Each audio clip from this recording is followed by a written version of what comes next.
Halo, selamat datang kembali di channel YouTube Jejak Kudus bersama dengan saya Wis. Beberapa hari yang lalu, mungkin sekitar minggu yang lalu, di Instagram Jejak Kudus kita sempat membahas sedikit tentang bagaimana pandangan atau ajaran gereja terkait dengan tubuh fisik atau jenazah orang yang telah meninggal dunia. Dan secara khusus kita membahas tentang kremasi. Nah, di bulan November ini, aku melihat juga sudah banyak promo dan juga teman-teman dari akun Katolik lainnya yang membahas tentang eskatologi atau 4 hal yang terakhir, yaitu kematian, pengadilan, neraka, dan surga, plus api penyucian. Nah, agar tidak mengulangi apa yang sudah dijelaskan secara mendalam oleh senior-senior saya, dalam video kali ini saya ingin mengajak teman-teman semua untuk fokus pada salah satu bagian dari 4 hal yang terakhir ini, yaitu kematian dan lebih spesifik lagi tentang tubuh orang yang sudah meninggal. Apa ajaran gereja mengenai tubuh orang yang sudah meninggal dan mengapa gereja bukan mengizinkan namun tidak melarang kremasi. Pertama-tama mari kita melihat apa yang tertulis di dalam kitab suci, khususnya di dalam Perjanjian Lama tentang tubuh orang yang sudah meninggal. Di sini kita akan menemukan ada hal-hal yang sepertinya saling bertentangan. Misalnya di dalam kitab Bilangan bab 19 ayat 11 sampai 12 dikatakan orang yang menyentuh mayat ia akan najis selama 7 hari. Ia harus menghapus dosa dari dirinya dengan air pada hari yang ketiga, dan pada hari yang ketujuh ia akan menjadi tahir. Kita juga akan menemukan kisah seperti Tobit, di mana kisah di dalam kitab Tobit ini bermula dari perbuatan Tobit untuk menguburkan orang-orang yang sudah meninggal yang dibunuh oleh Raja Sanherib.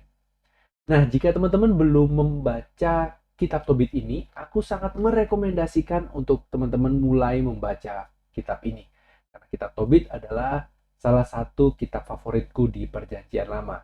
Dan buat teman-teman yang sudah membaca kitab Tobit, silakan tuliskan di komentar apa yang sangat berkesan bagimu dari kisah Tobit dan juga putranya Tobias.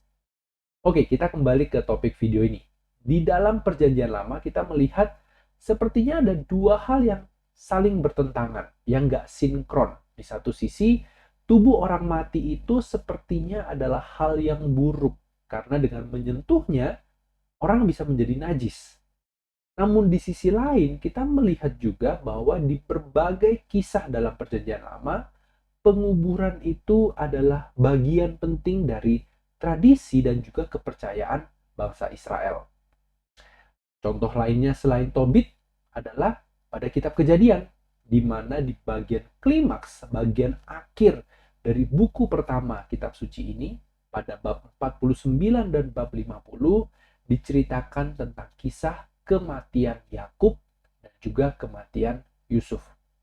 Dan secara lebih spesifik lagi, setelah memberikan berkat kepada ke-12 anaknya, Yakub memberikan instruksi kepada mereka tentang apa yang harus mereka lakukan pada tubuh jenazahnya setelah ia meninggal nanti.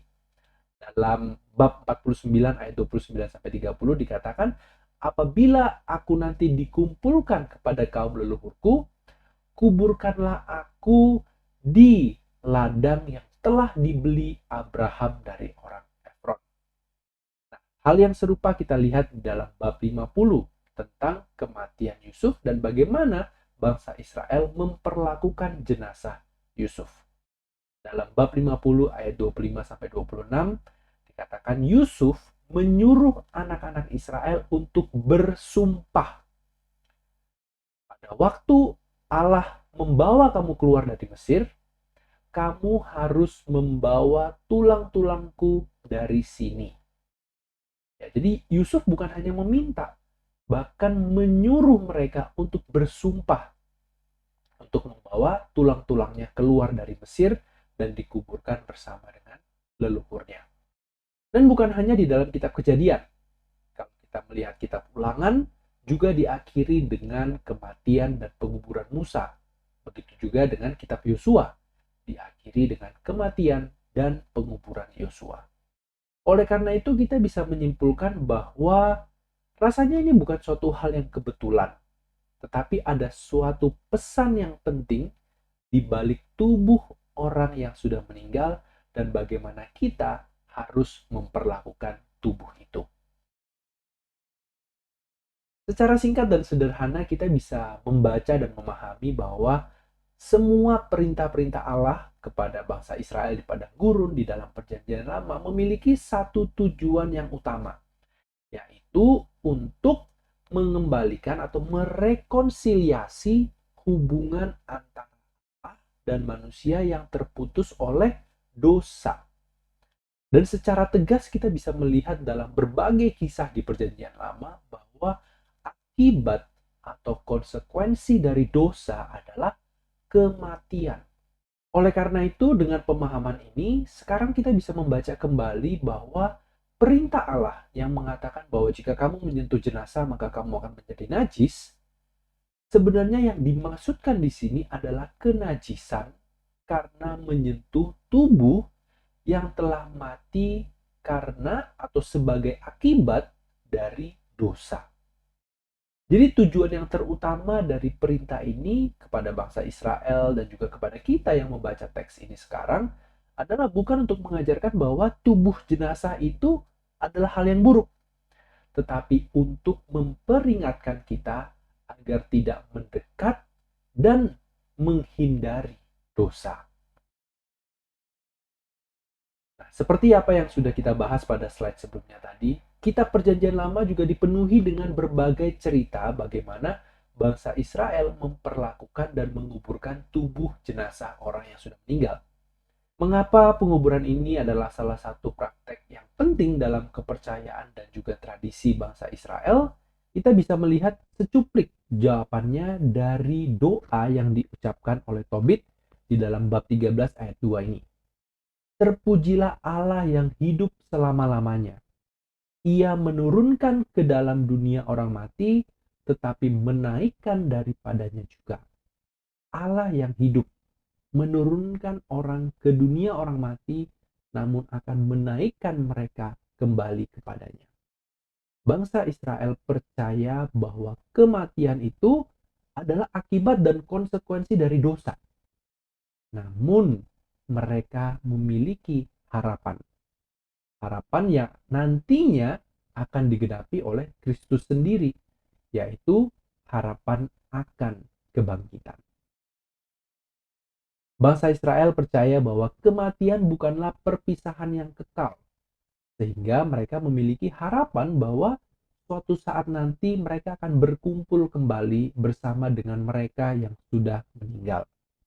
Kepercayaan bangsa Israel kuno ini menunjukkan sebuah kemiripan atau keserupaan pada apa yang sekarang ini kita percaya sebagai persekutuan para kudus, communion of saints, di mana kita yang masih hidup, kita yang masih bersiarah di dunia ini tidak terpisah dengan mereka yang sudah dibangkitkan, yang sudah duduk berbahagia bersama dengan Allah di surga.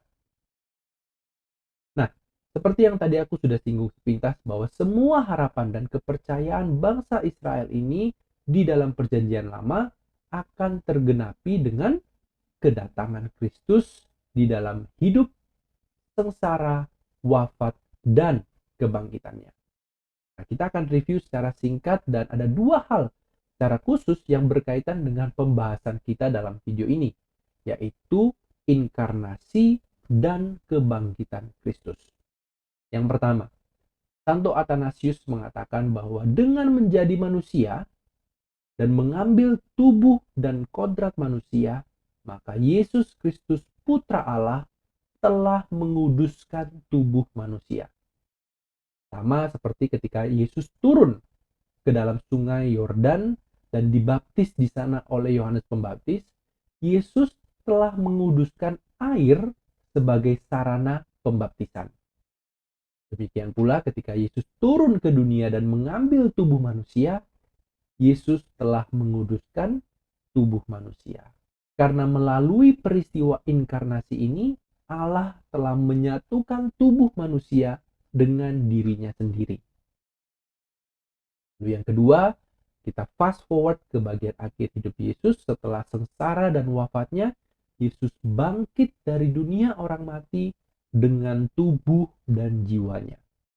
Dan karena Yesus tidak meninggalkan tubuh manusiawinya di dalam kubur, itulah sebabnya pada setiap perayaan Ekaristi setiap hari Minggu, kita semua seluruh umat Katolik dengan bangga dan dengan penuh keyakinan kita mengucapkan iman kepercayaan kita. Percaya akan kebangkitan badan dan kehidupan kekal. Bagi umat Kristiani dan di dalam gereja Katolik, tubuh manusia itu memiliki tempat yang sangat penting, memiliki peran yang sangat istimewa di dalam rencana keselamatan. Nah, hal ini kalau diteruskan lagi nanti jadinya video tentang teologi tubuh. Jadi sabar ya, karena kita juga sedang mempersiapkan video materi khusus tentang teologi tubuh untuk menjadi program di masa Advent nanti. Ya, semoga video singkat ini bisa memancing sedikit rasa penasaran dan rasa ingin tahu teman-teman tentang teologi tubuh. Jadi, sabar dulu ya, tunggu tanggal mainnya. Untuk sekarang, apa yang perlu kita ketahui adalah pandangan gereja tentang pentingnya dan berharganya tubuh manusia ini tidak berhenti hanya sampai pada akhir hidup manusia di dunia ini. Bahkan gereja mengajarkan dalam 7 karya belas kasihnya, salah satunya adalah memakamkan jasad orang mati. Praktek ini berangkat dari tradisi dan kepercayaan bangsa Israel yang kemudian digenapi dengan wafat dan kebangkitan Kristus, sehingga sejak kebangkitan Kristus, para pengikutnya, jemaat Kristiani terus memperlakukan tubuh jenazah semua orang yang sudah meninggal dan menguburkannya dengan hormat karena tubuh manusia itu kudus dan berharga. Oleh karena itu, kita juga bisa melihat di dalam sejarah awal gereja, terutama di abad-abad awal di Roma, ketika banyak sekali umat Kristiani yang menjadi martir karena iman mereka. Nah, pada saat yang bersamaan muncul pula orang-orang kudus seperti Santa Praxedes, Santa Pudensiana, yang mengumpulkan sisa-sisa jenazah dari para martir ini untuk dikubur dengan baik. Melihat hal ini, pemerintah kerajaan Romawi saat itu pun tidak tinggal diam. Mereka justru semakin berusaha untuk mengolok-olok iman Kristiani dengan cara apa? Dengan membakar jasad para martir ini. Mereka berpikir jika tubuh jenazah itu telah dibakar habis, atau jika tubuh orang yang meninggal ini tidak segera langsung dikubur, maka mereka tidak akan dibangkitkan. Atau Allah tidak akan bisa membangkitkan mereka yang tubuhnya telah habis dibakar, yang tubuhnya telah tercerai-beraikan ke sana kemari. Tapi hal ini segera dibantah oleh Bapak Gereja yang menegaskan bahwa Allah bisa membangkitkan semua yang telah meninggal dunia dengan cara apapun, meskipun tubuh jenazahnya sudah tidak ada lagi yang tersisa.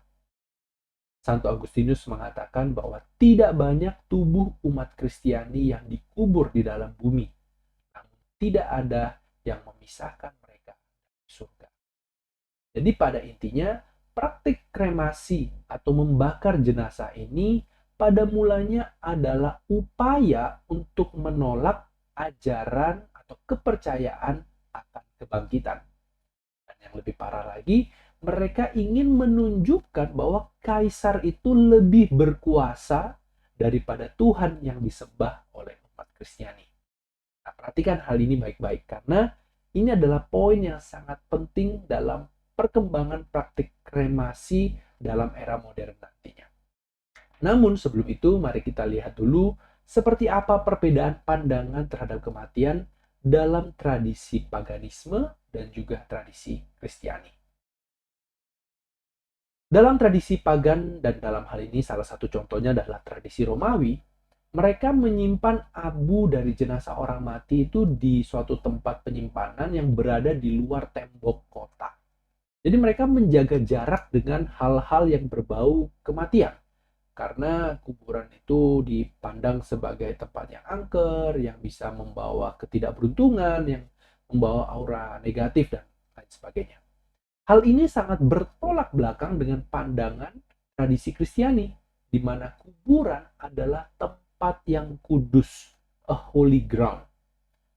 Santo Cyrillus dari Yerusalem, seorang uskup dari abad keempat, mengatakan bahwa ada kekuatan yang tersimpan di dalam tubuh orang benar, meskipun jiwa mereka sudah tidak ada lagi di sana.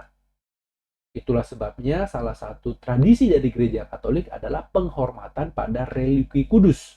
Seperti di gambar ini ada tengkorak dari Santo Ambrosius dan juga tangan dari Santa Teresa Avila. Ada banyak peristiwa-peristiwa mujizat seperti penyembuhan yang terjadi ketika umat berdoa mendekat atau menyentuh religi orang kudus ini. Tentu saja gereja tidak mengajarkan bahwa religi itu adalah jimat atau berhala yang disembah. Ya jelas itu adalah dosa. Namun Santo Agustinus menjelaskan bahwa tubuh orang yang sudah meninggal, khususnya mereka yang beriman dan benar hidupnya, jangan disingkirkan begitu saja. Karena jiwanya telah menggunakan tubuh itu sebagai sarana untuk melakukan perbuatan baik yang kudus.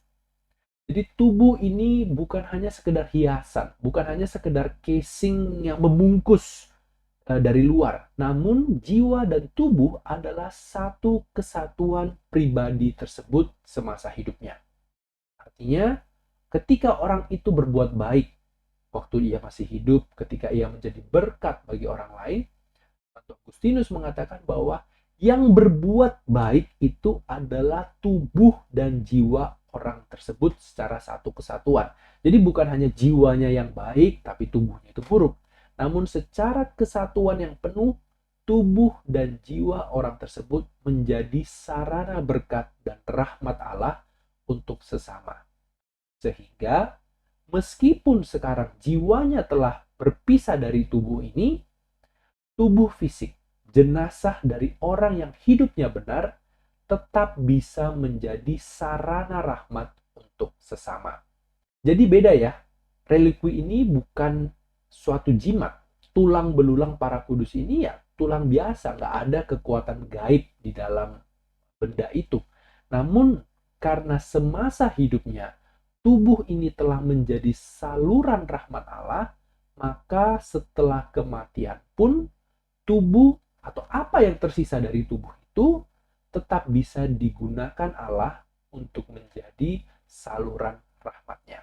Bahkan kita juga mengenal ada beberapa orang kudus seperti Padre Pio dan juga Santa Bernadette yang tubuhnya menerima rahmat incorruptibility pada saat mereka meninggal.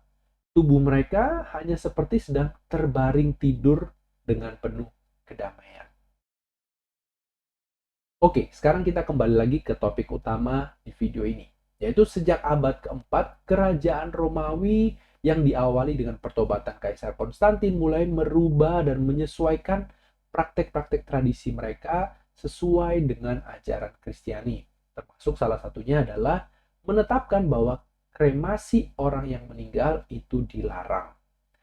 Lalu seiring berjalannya waktu dan dengan adanya pergantian kaisar demi kaisar, larangan ini pun dicabut akhirnya. Tetapi meskipun larangan ini sudah dicabut, selama lebih dari 1000 tahun peradaban dunia ini, tidak banyak orang yang ingin dikremasi. Sampai pada abad ke-19. Nah, apa yang terjadi di abad ke-19? Ada banyak hal, namun secara khusus di benua Eropa ada gerakan revolusi Prancis, ada gerakan Freemason di Italia, ada gerakan sosialis di Jerman, ada gerakan ateisme yang mulai mengumandangkan kembali tentang praktek kremasi ini. Alasannya apa? Cukup complicated, cukup rumit dan campur aduk. Ada yang menggunakan alasan ilmu pengetahuan, teknologi, kebersihan lingkungan, faktor ekonomi, kelangkaan lahan, dan lain sebagainya. Namun secara mendasar, alasan yang pertama dan yang terutama adalah sebagai upaya untuk membuat orang berpikir bahwa ajaran dan kepercayaan gereja itu hanyalah superstisi belaka. Dan di sini gerakan-gerakan yang anti terhadap ajaran gereja ini kembali mengadopsi strategi tentara Romawi tadi. Yaitu jika kita tidak bisa mempengaruhi atau merubah pikiran orang yang masih hidup, kita mulai dengan mereka yang sudah mati. Hasilnya, di Inggris pada tahun 1905, hampir semua orang yang sudah meninggal itu dikubur. Berselang 50 tahun kemudian, lebih dari 50% orang yang meninggal itu dikremasi. Dan di Amerika pada tahun 60-an, hanya 4% orang yang dikremasi. Namun, pada tahun 2018, angka ini melonjak lebih dari 50% orang yang meninggal dikremasi. Nah, apa yang sebenarnya menyiram bensin ke atas api krematorium yang membara ini adalah sebenarnya gerakan modernisme dan postmodernisme. Kedua gerakan ini serupa tapi tak sama. Serupanya dalam hal apa? Dalam intensinya, yaitu tujuannya adalah untuk menggeser posisi Tuhan di dunia ini. Gerakan modernisme itu mengatakan bahwa manusia itu adalah pribadi yang tertinggi di dunia ini. Manusia bukan Tuhan yang berhak mengatur hidupnya sendiri. Tidak ada yang lebih tinggi lagi dari manusia sehingga semua yang ada di dunia ini harus bisa dimengerti dengan logika, dengan pikiran manusia. Apa yang tidak bisa dimengerti, tidak bisa dipahami, itu adalah superstisi.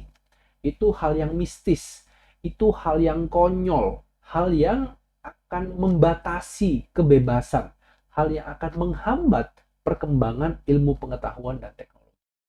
Akibatnya, karena Tuhan sekarang sudah tidak ada lagi di tengah-tengah kehidupan manusia, segala hal yang ada di dunia ini kehilangan aspek supernaturalnya. Semuanya ya hanya apa yang terlihat, apa yang terdengar, apa yang terpikirkan oleh manusia. Tubuh manusia ya hanya tubuh aja, hanya sekumpulan sel yang membentuk jaringan, yang kemudian membentuk organ, lalu membentuk tubuh. Tubuh manusia menjadi berharga bukan lagi karena tubuh ini adalah ciptaan Tuhan seturut gambaran dan rupa Allah. Tubuh manusia menjadi berharga hanya ketika tubuh itu berguna. Ketika tubuh ini sudah menjadi tua, sudah penyakitan, sudah lemah, tubuh ini menjadi beban. Menjadi beban yang tidak berguna, yang tidak lagi dibutuhkan. Sehingga pada akhirnya yang menjadi pertanyaan yang muncul di benak orang-orang dengan pemikiran modernisme ini adalah, apa gunanya tubuh ini disimpan lagi? Untuk apa saya harus keluar biaya mahal-mahal untuk menguburkan tubuh yang sudah tidak bernilai? Nah, pada saat itulah kremasi menjadi solusi yang menarik. Lalu yang kedua, postmodernisme. Gerakan ini membawa modernisme pada tingkat yang lebih jauh lagi. Bahwa sekarang bukan hanya manusia secara umum, namun secara khusus akulah yang berhak mengatur hidupku. Perasaanku, kehendakku, pikiranku, pilihanku. Semua itu adalah hidupku, hak dan kebebasanku. Kedua gerakan ini pada intinya menolak bahwa kita hidup di dunia ini, tubuh kita ini adalah tanda dan sarana untuk mencapai kehidupan selanjutnya, kehidupan yang kekal dan abadi. Modernisme dan postmodernisme memberikan penekanan pada hidup manusia sekarang. Apa yang aku mau sekarang, apa yang akan membuat aku bahagia sekarang.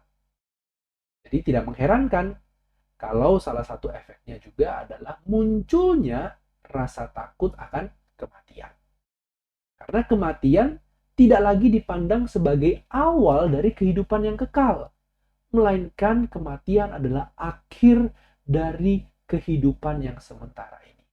Kematian adalah akhir dari kebebasan, dari kontrol, dari kendali manusia akan hidupnya. Kematian kembali menjadi musuh kehidupan. Akibatnya, mereka tidak ingin memikirkan tentang kematian. Mereka berupaya sebisa mungkin untuk menjauh dari kematian. Itulah sebabnya sekali lagi kremasi menjadi solusi yang menarik. Karena kremasi bisa dengan sangat mudah menghilangkan bukti akan adanya kematian. Tubuh jenazah orang yang sudah meninggal dikremasi dan abunya kemudian ditaburkan dan bisa dengan seketika hilang begitu saja. Jadi untuk menjawab pertanyaan di awal video ini, apakah gereja mengizinkan kremasi? Jawabannya ada secara official ada di dalam Kitab Kanon nomor 1176 yang menjelaskan bahwa gereja tidak melarang kremasi. Asalkan cara ini dipilih bukan karena alasan-alasan yang kita bahas sebelumnya. Karena tidak percaya akan kebangkitan, karena tidak percaya akan kehidupan kekal, atau bahkan yang paling parah tidak percaya akan adanya. Nah, aku percaya bahwa pemilihan kata di dalam kanon ini pun dipilih dengan sangat hati-hati. Jadi pasti ada alasan mengapa gereja tidak menggunakan kata mengizinkan, tetapi tidak melarang. Pemilihan kata ini menunjukkan tanda bahwa gereja tidak ingin mendukung penyebaran praktik kremasi. Karena gereja tetap percaya dan menganjurkan dengan sangat bahwa kita sebagai umat Kristiani menghormati ciptaan Allah yang paling indah, tubuh manusia, sejak dari awal pembuahan hingga akhir hidupnya.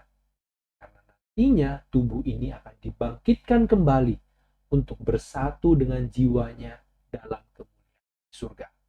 Oleh karena itu, jika memang kremasi ini harus dilakukan dengan pertimbangan-pertimbangan yang tidak bertentangan dengan ajaran gereja, maka kita sebagai umat Kristiani juga perlu memperhatikan tentang bagaimana kita harus memperlakukan abu dari kremasi ini.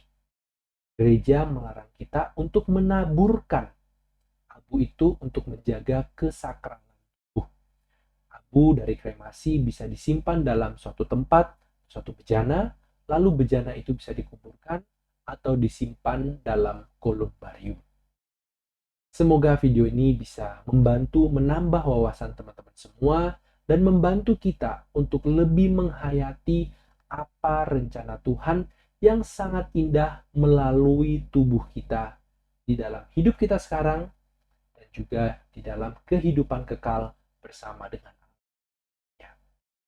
Jika video ini bermanfaat untukmu, dukung selalu channel YouTube Jejak Kudus dengan menekan tombol subscribe, like, dan juga share untuk membagikan link video ini kepada sahabat-sahabat dan juga saudara komunitas. Terima kasih, Tuhan memberkati.